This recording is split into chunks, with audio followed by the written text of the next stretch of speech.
Zašto bi ja brinuo? Trgni se! Bu je pojeo naše najbliže. Nikoga nema. Čak ni Bulme.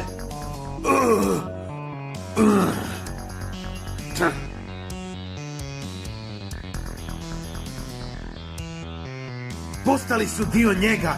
Ne mogu ni umrijeti. Mislio sam, najmanje što možemo je udružiti se. Barem jednom, stvarno surađivati.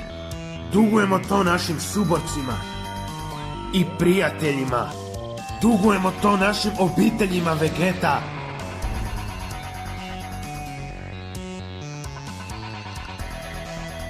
Gle, oduvijek si pričao o našoj rasi. Kako smo mi posljednji Saiyani. Posljednji naše vrste. Zato moramo prihvatiti početak nove rase. Jednako jake, ali i ponosne. Da ne budemo toliko vezani za izgubljeno. Pogledajmo dalje od nosa.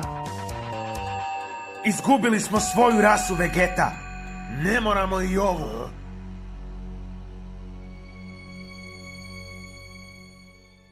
Kakarot!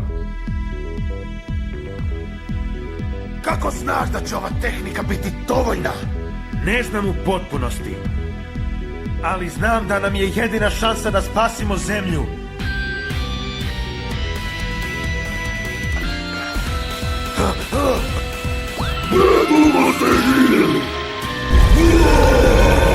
Hajde, baci!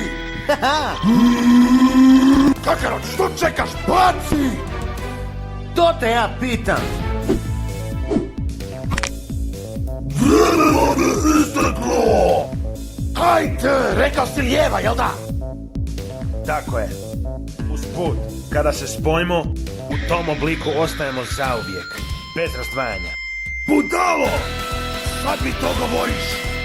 Nije li to bitna informacija? U čast svršetka! Okej, stavio sam. Hvala, dugujem ti.